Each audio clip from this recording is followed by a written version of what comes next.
Las feministas radicales, que luego de sus marchas tienen el hobby de pintar e incendiar iglesias, han difundido el perverso criterio de que las mujeres en las escrituras son irrelevantes, todas en un estado de sumisión al patriarcado, o que son presentadas como intrigantes, cuando no malvadas. Y esta falsedad repetida 1000 veces ha permeado incluso al pueblo cristiano.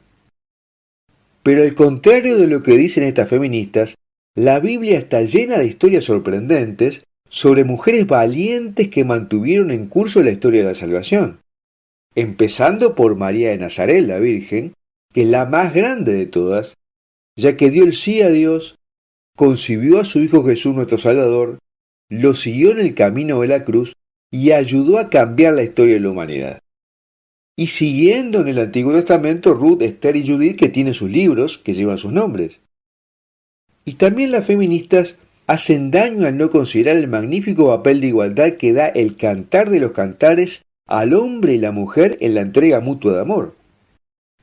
En este video queremos recordarte la historia de valientes mujeres bíblicas que sostuvieron con sus acciones el curso de la salvación.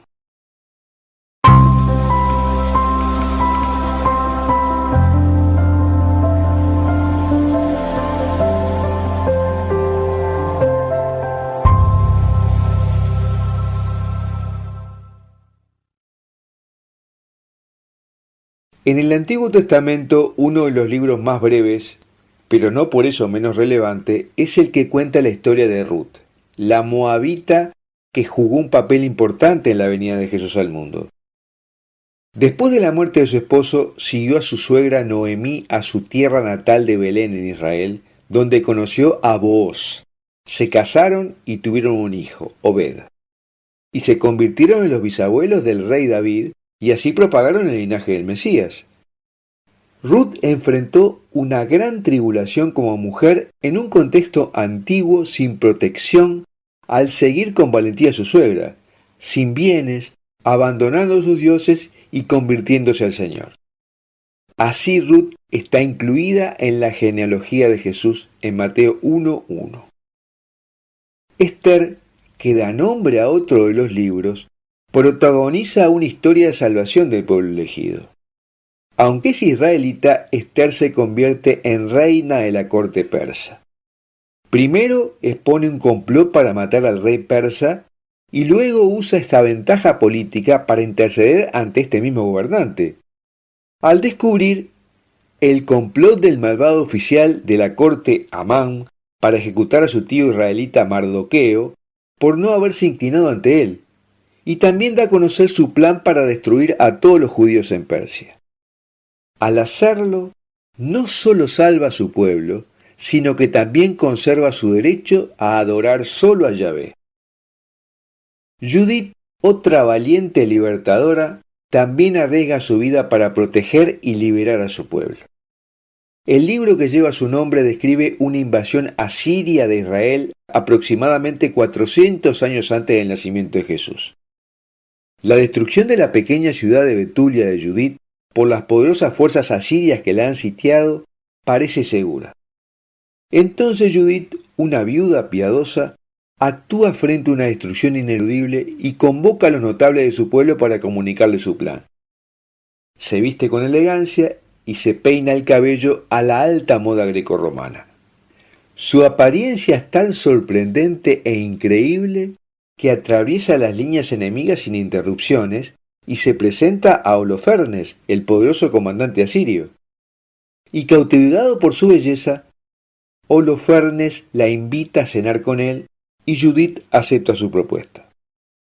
Cuando él cae dormido, borracho a sus pies, ella, empleando la táctica más valiente entre los guerreros antiguos, decapita al general asirio con su propia espada y mete la cabeza en su bolso. Al regresar a la ciudad por donde vino, Judith lleva consigo la evidencia de que la era de violencia de Holofernes había terminado. Y todo el ejército asirio huye cuando se entera de la noticia del asesinato de su líder por una mujer. Por lo tanto, Judith demuestra que tiene más valor y fe que cualquiera de los líderes militares de Israel.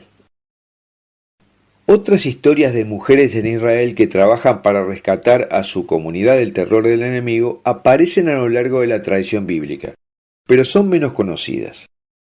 En el libro de los jueces, Jael y Débora son claras protagonistas de la historia de la victoria de Israel sobre la amenaza cananea.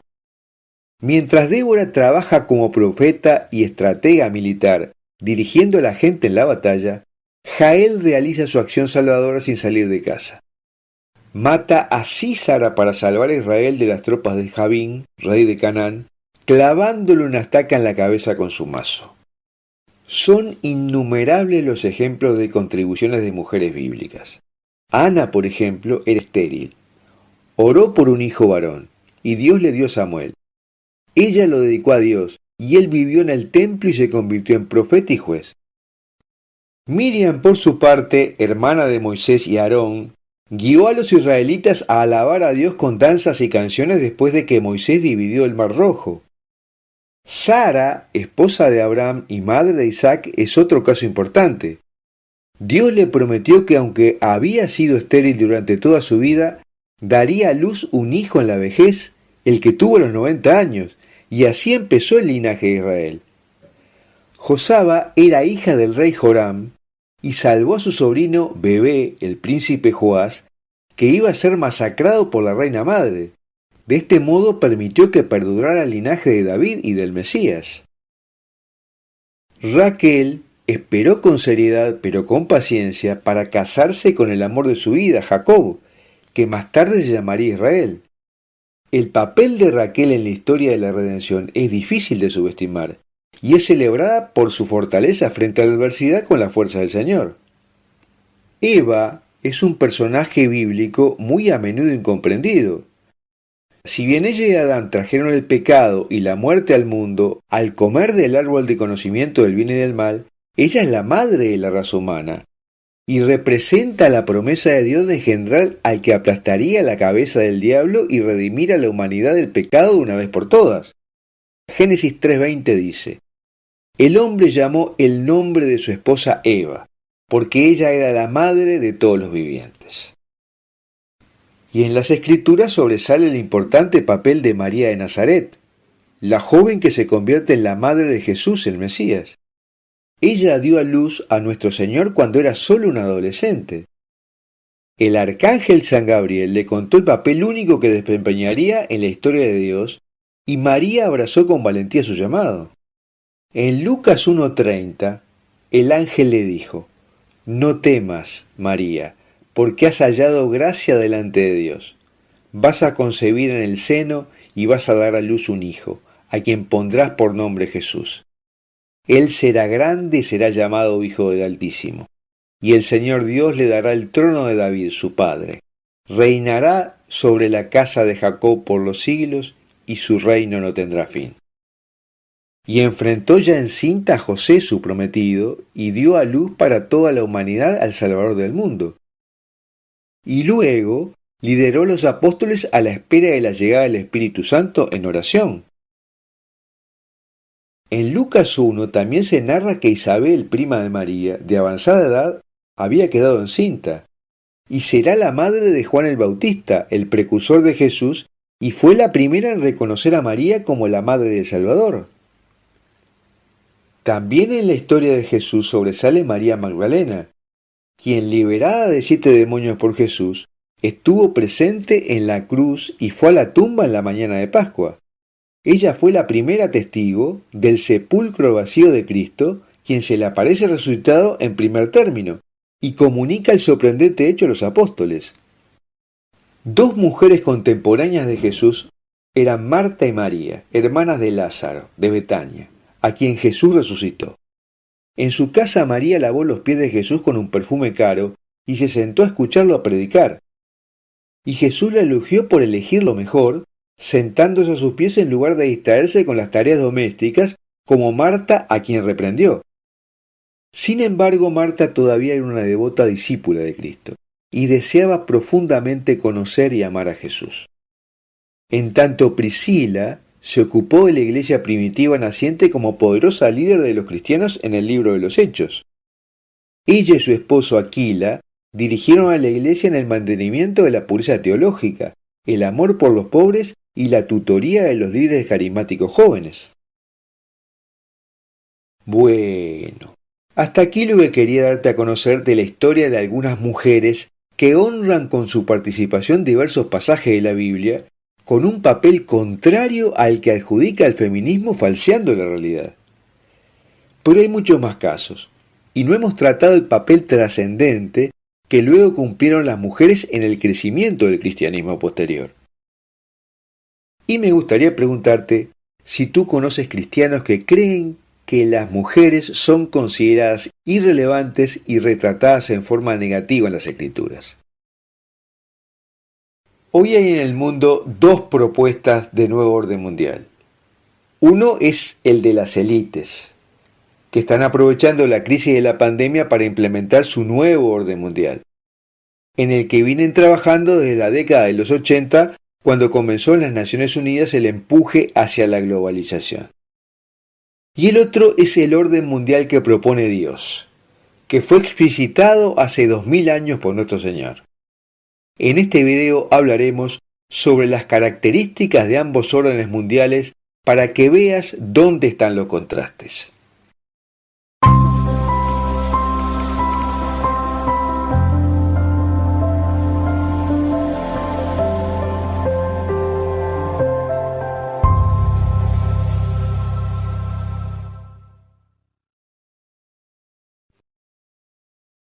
Desde hace 2000 años el mundo se debate entre dos órdenes mundiales. Un orden mundial con los valores de los ángeles caídos y demonios, y un orden mundial que vino a proponer Dios con la encarnación de su Hijo hace 20 siglos. Y mientras el orden mundial propuesto por Dios fue echando raíces y extendiéndose desde Tierra Santa hasta todo el mundo con altibajos y descontinuidades, también los demonios y ángeles caídos extendieron la profundidad de su programa para combatir los progresos en la evangelización. Y así llegamos al momento actual en que la perversidad de estos ha logrado que la cultura occidental, fruto del cristianismo, esté crecientemente más preocupada por la muerte que por la vida.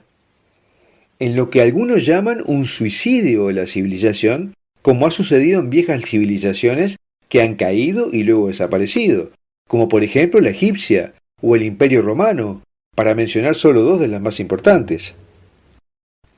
Un signo claro de esto es la promoción del derecho a morir a través de la eutanasia, que no se corresponde actualmente con un derecho a vivir, porque hoy solo hay más bien un permiso para vivir, siempre y cuando la persona posea ciertas cualidades y éstas se reconozcan como utilidades para la sociedad.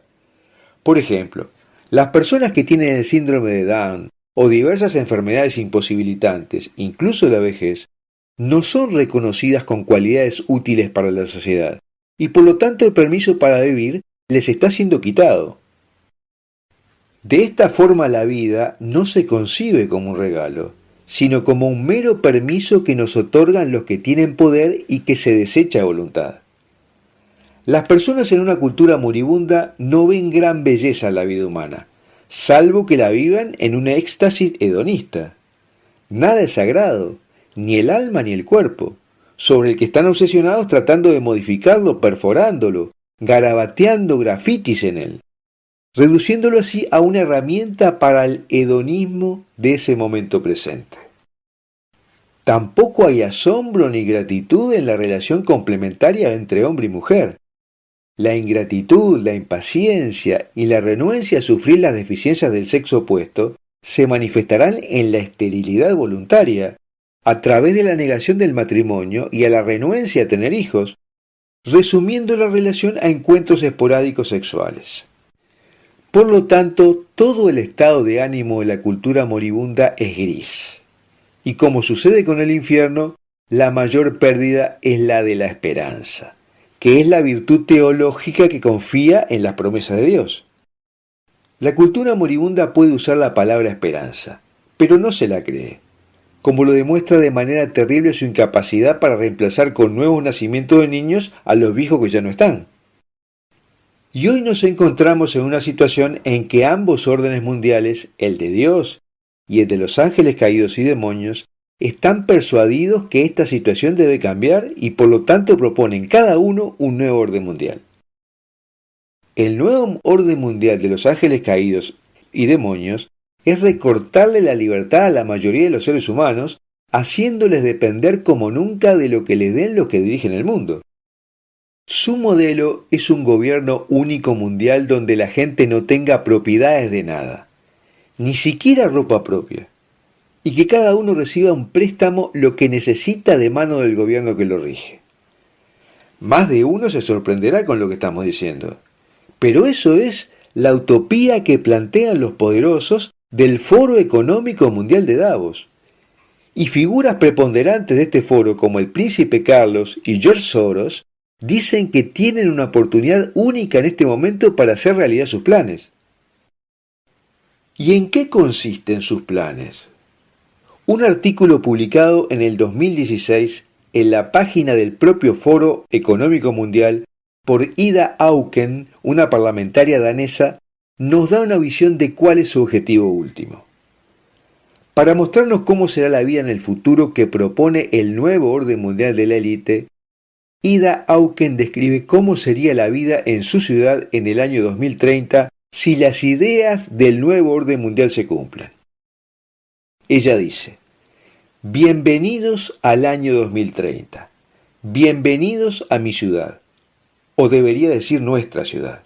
No tengo nada, no tengo auto, no soy dueña de una casa, no tengo electrodomésticos ni ropa, porque ella dice que le será prestado cuando lo necesite. Y aún va más allá. Llega a decir que el espacio privado de cada uno, la casa de cada uno, no va a existir de esa manera en el futuro. Dice concretamente: en nuestra ciudad no pagamos alquiler, porque otra persona está usando nuestro espacio libre siempre que no lo necesitamos. Mi sala de reuniones se usa para reuniones de negocios cuando yo no estoy allí. O sea, que en el nuevo orden mundial, tú compartirás tu casa con extraños. Después habla de lo que sucederá con quienes no acepten este nuevo orden de cosas. Habla de los que perdimos en el camino y los describe como aquellos que se sintieron obsoletos e inútiles cuando los robots y la inteligencia artificial se hicieron cargo de gran parte de nuestros trabajos. Y dice cómo viven estas personas fuera de los bienes de la ciudad. Los que se enojaron con el sistema político y se volvieron contra él, viven diferentes tipos de vida fuera de la ciudad. Algunos han formado pequeñas comunidades de autoabastecimiento. Otros simplemente se quedaron en las casas vacías y abandonadas en pequeños pueblos del siglo XIX. Pero además nos advierte de que será una sociedad de la vigilancia, porque dice concretamente: sé que en algún lugar está grabado todo lo que hago, pienso y sueño. Solo espero que nadie lo use en mi contra. Este es el nuevo orden mundial que proponen las élites. No es mi imaginación, son ellos que lo dicen. No bien que uno lo mire con frialdad, se hace difícil que este nuevo orden mundial de las élites pueda funcionar. Parece descabellado. Y frente a él está la semilla del verdadero orden mundial que planteó Dios hace 2000 años con la venida de Jesucristo. El orden de Cristo se basa en un mensaje de amor que produce la única y verdadera paz. La buena noticia de paz, pero no como la da el mundo. Es la paz terrena que se consigue sobre todo en la relación de amor al prójimo, y es consecuencia de la paz de Cristo que emana del Padre. El nuevo orden mundial de Cristo se fundamenta en la conciencia de que la paz se pierde con el orgullo, con el pecado, cuando no se sabe entender el plan providencial de Dios. La igualdad entre los hombres, sostenible y no fundada en aspiraciones utópicas, se logra con la paz del Señor que invita a los hombres a querer ser llamados hijos de Dios. Si el hombre ignora este nuevo orden mundial de Cristo y busca a otros, olvidando su destino eterno, confundiendo el propósito de su vida y simplemente busca otro orden concebido por los hombres y limitado a la existencia terrenal, no obtendrá orden en absoluto, sino un nuevo desorden. Intentará construir un orden mundial inestable, imperfecto, no arraigado en la dignidad de la persona humana hecha a imagen de Dios. Hoy las élites están presionando a las naciones para que se consolide su plan de nuevo orden mundial, aprovechando el miedo al COVID-19, los confinamientos y la crisis económica. Pero también Dios le está respondiendo con su propuesta de nuevo orden mundial, que será el reinado de nuestro Señor. Este reinado no es otra cosa que el nuevo Pentecostés profetizado por los papas, una nueva primavera y el triunfo del Inmaculado Corazón de María. Por fin la Virgen verá en sus propios hijos un reflejo perfecto e inmaculado de sí misma al asumir su propio fiat para vivir en la divina voluntad como ella lo hizo. Por eso se le llama el triunfo de su Inmaculado Corazón, porque el reino de la divina voluntad que reinaba en su propia alma reinará ahora como clímax de la historia de la salvación. Ya Benedicto XVI, rezando por este triunfo, dijo que es equivalente en significado a nuestra oración por la venida del reino de Dios. Es el cumplimiento del Padre Nuestro, el venga a nosotros tu reino, no solo dentro de la Iglesia, sino hasta los confines de la tierra, como nuestro Señor dijo que sucedería. Porque como dijo Juan Pablo II, después de la purificación a través de la prueba y el sufrimiento, el amanecer de una nueva era está a punto de comenzar. Esta es la restauración de todas las cosas en Cristo que profetizó San Pío X. Dijo, cuando llegue resultará ser una hora solemne con consecuencias no sólo para la restauración del reino de Cristo, sino para la pacificación del mundo. Este es el período de paz, la era de paz, el reposo sabático predicho por los padres de la Iglesia primitiva y prometido por Nuestra Señora en las apariciones de Fátima. Bueno, hasta aquí lo que te quería comentar sobre los dos nuevos órdenes mundiales que están en pugna hoy. Y me gustaría preguntarte, ¿qué opinas de la propuesta del nuevo orden mundial según la visión de esta parlamentaria danesa Ida Auken? La noción que tenemos los cristianos es que los ángeles caídos nos tientan y a veces poseen a personas que deben ser exorcizadas. Pero generalmente no tenemos en cuenta que han actuado y están actuando en el gobierno del mundo. Porque los ángeles caídos están trabajando en la tierra desde el inicio de la civilización humana. Recordemos que la Biblia nos dice que el maligno es el príncipe de este mundo y los príncipes gobiernan. En este video hablaremos sobre las vinculaciones de organizaciones luciferinas, o sea que promueven al maligno, con las organizaciones del gobierno mundial actual.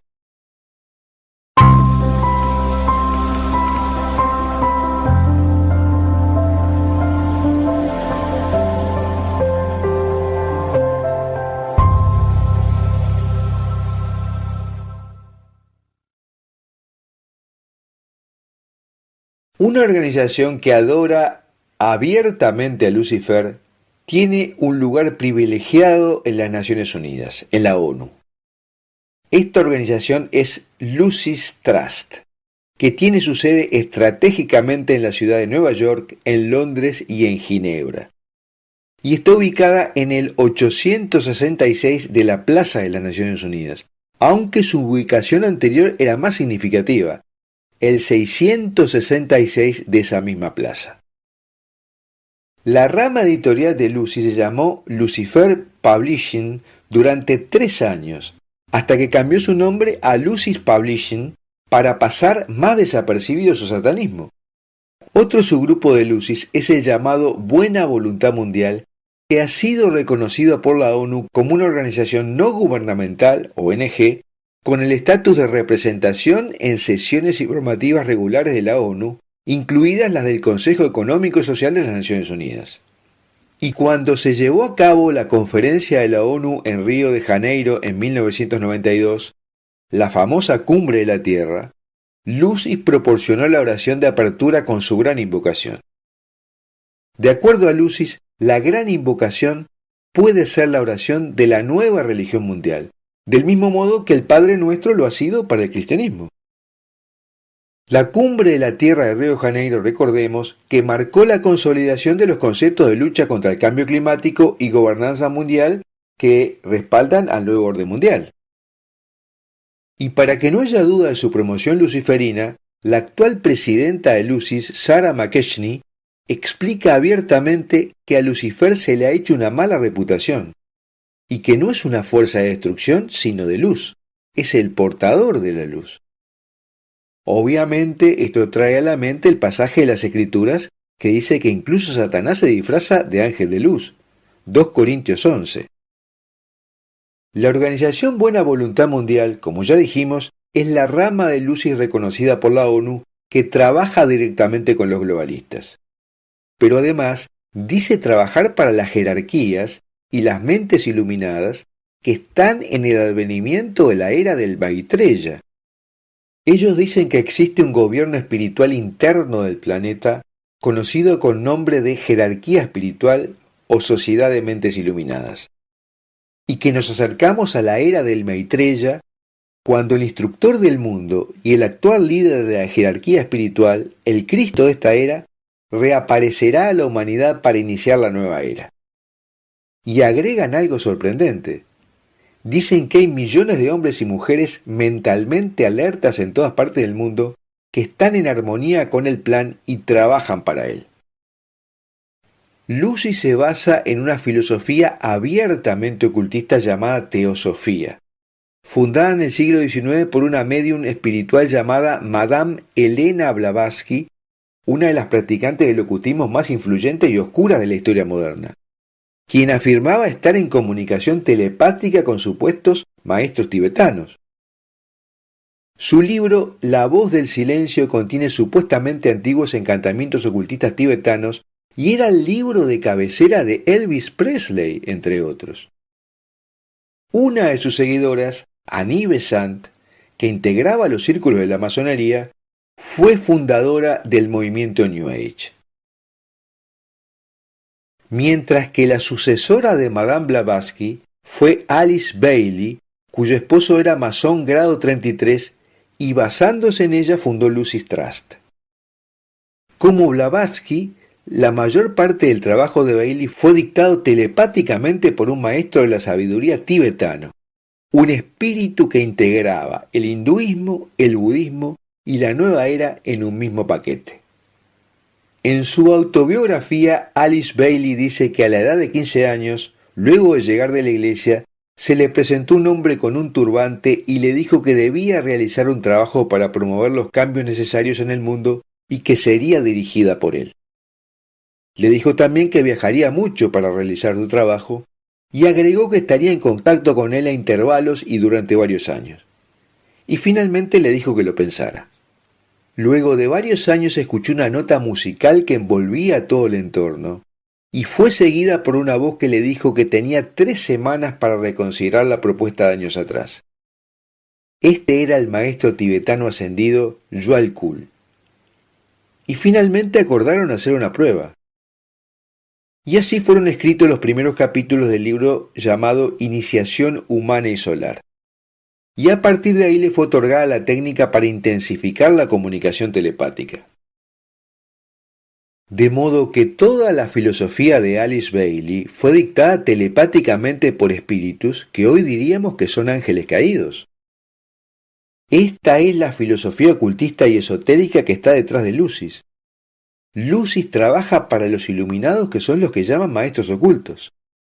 Creen que ellos tienen una sabiduría eterna y que a través de la ONU deben extenderse por todo el mundo en preparación para la inminente llegada del Maitreya. El Maitreya es un dios hombre, el Mesías definitivo y libertador espiritual, que aparecerá en la época oscura cuando la humanidad esté perdida y traerá la sabiduría y la verdad de Dios según estos luciferinos. Hoy diríamos que se trata del anticristo. Entre los donantes de Lucis Trust está la Fundación Bill y Melinda Gates, Henry Kissinger, David Rockefeller, etc., aunque no podemos afirmar si se dan cuenta exactamente lo que representa Lucis. Porque Lucis propone recibir la ayuda de los grandes seres que llaman maestros ascendidos y rendirse a la asistencia de ellos a fin de materializar sus planes para la humanidad. Y una de las formas que proponen es a través de los triángulos, que es un proyecto de Lucis que está dirigido sobre todo a los jóvenes. Su meta es la práctica de la meditación ocultista, lo que llaman la ciencia del flujo de energía y de las relaciones energéticas. Ellos se sientan en silencio durante algunos minutos, invocan las energías de luz y visualizan estas energías circulando a través de los 3 puntos focales de cada triángulo alrededor del planeta. Y al mismo tiempo repiten la gran invocación. ¿A quién crees que están llamando? ¿Tienes alguna idea? Esta es la base de la conexión telepática mantenida durante 30 años por Alice Bailey con su maestro, que para algunos entendidos en la materia se trataba de un caso de posesión demoníaca. La vinculación entre los luciferinos de Lucis y la New Age muestra el resultado de la diseminación de la semilla de la jerarquía, tal como lo señala Bailey, y que la sociedad abiertamente pagana de hoy puede ser ampliamente arrastrada a este plano oculto. Y también se une con la práctica de la apertura de los chakras y el despertar de la Kundalini para que cada uno logre esa conexión telepática. Lucifer es el regente de la humanidad para Bailey y puede ser despertado en cada persona a partir de la apertura de los chakras, que son 7 centros principales del cuerpo humano por los cuales circula la energía Kundalini. A través de métodos ocultistas y valiéndose de técnicas como la meditación, las drogas, la visualización, el yoga, se despierta la durmiente Kundalini a efecto de lograr un estado superior de conciencia. Sobre esto hemos realizado un video referido al yoga, cuyo link te dejo en la descripción de este video en YouTube. Lucis propone una iniciación luciferina de apertura de los chakras que despierta la Kundalini con meditación de los triángulos. A través de cada chakra que se abre, el iniciado percibe un cambio de conciencia y nota que su contacto y la telepatía con la jerarquía se va tornando cada vez más fuerte. A esto Bailey llama crecimiento del intelecto humano. Y lo aterrador es que Bailey dice que dentro de las Naciones Unidas está el germen y la semilla del grupo en cuyas manos recae el destino de la humanidad, y que está ampliamente bajo el control de muchos discípulos avanzados que denomina de cuarta luz que responden a la jerarquía. Entonces, ¿qué tenemos aquí? Primero, tenemos una organización luciferina llamada Lucis, que es una ONG reconocida por las Naciones Unidas y relevante en ella. Segundo, esta organización fue fundada por una ocultista llamada Alice Bailey, cuya filosofía le fue dictada por telepatía, por lo que llama la jerarquía, y que no pueden ser otros que ángeles caídos. Tercero, esta organización fue la encargada de realizar la oración central en la reunión de la Cumbre de la Tierra de la ONU en 1992, donde se consolidó el plan del nuevo orden mundial. Cuarto, esta organización recibe fondos de figuras notoriamente relacionadas con el nuevo orden mundial. Y quinto, Alice Bailey, la fundadora de Lucis, dice que las Naciones Unidas están bajo el control de discípulos avanzados que responden a la jerarquía, lo que llamamos ángeles caídos.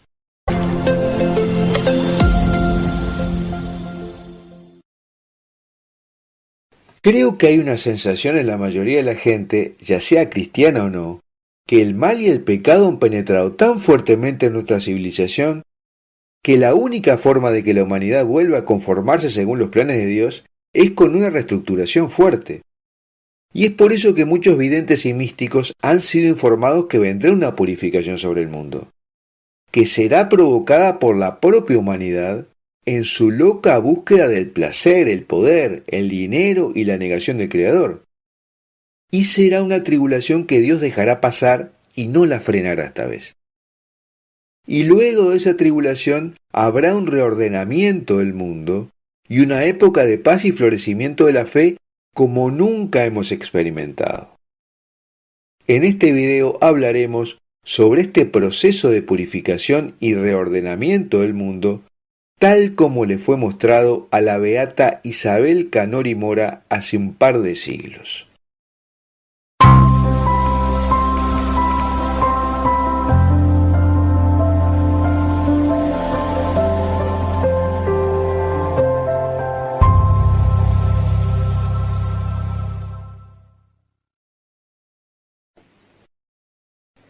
Las purificaciones en el mundo han sido numerosas en la historia, y quizás el caso más profundo haya sido el del diluvio universal, luego del cual comenzó de nuevo la civilización con los que se habían salvado en el arca de Noé. También estuvo la purificación del pueblo de Israel durante 40 años vagando por el desierto. Y encontramos avisos de purificaciones que Dios iba a realizar, pero que luego no cumplió, como es el caso de Nínive. El profeta Jonás había sido enviado por Dios para avisar a los moradores de Nínive que les enviaría una purificación. Y en vez de hacer oídos sordos, su rey decretó un período de arrepentimiento y de vuelta al Señor, con lo que la purificación fue realizada por los propios seres humanos. O sea que los ninivitas mismos, como comunidad, se purificaron. No parece que vaya a ser así esta vez, porque los líderes políticos del mundo están empeñados en seguir su curso de colisión contra el orden natural. Y llegará un momento en que el maligno que los incita conducirá al mundo a una tribulación, de la cual no puede salir otra cosa que una purificación, porque los está conduciendo a un callejón sin salida. Las profecías a Isabel Canori Mora, una beata italiana que no es tan conocida, fueron dadas en el siglo XVIII e indudablemente para esta época.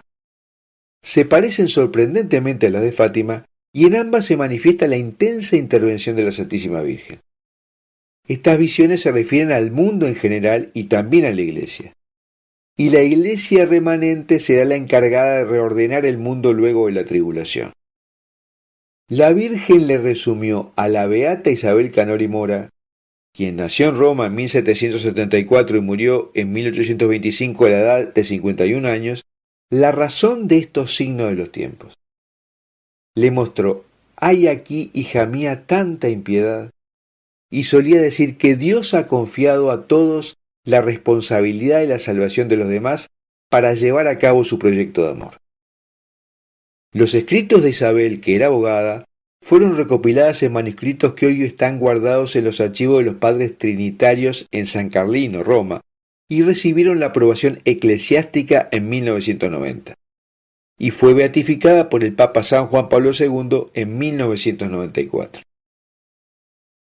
Las profecías que recibió parecen ser un antecedente de las que la Virgen le dio a los tres pastorcitos en Fátima. Ellos vieron morir a un papa por las balas de soldados después de pasar por sobre los cadáveres de sacerdotes y religiosos en una colina con una cruz. Este tercer secreto de Fátima, donde está contenida esta visión, fue revelado oficialmente durante el pontificado de Juan Pablo II el 26 de junio del año 2000. Los dos ángeles de la visión de Canori Mora recuerdan a los dos ángeles del tercer secreto de Fátima, que recogen la sangre de los mártires durante la gran tribulación. El secreto de Fátima dice que debajo de los dos brazos de la cruz había dos ángeles, cada uno con un aspersorio de cristal en la mano, en el que recogían la sangre de los mártires y con ella rociaban las almas de los que se dirigían hacia Dios.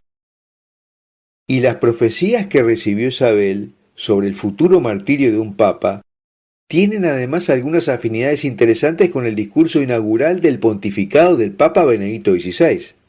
Joseph Ratzinger pidió en esa ocasión que rueguen por él para que no huya por miedo a los lobos. Y estas palabras parecen hacer referencia a la profecía de Jesús sobre la persecución de los cristianos en Mateo 10, donde Cristo describe a los discípulos como ovejas rodeadas de lobos.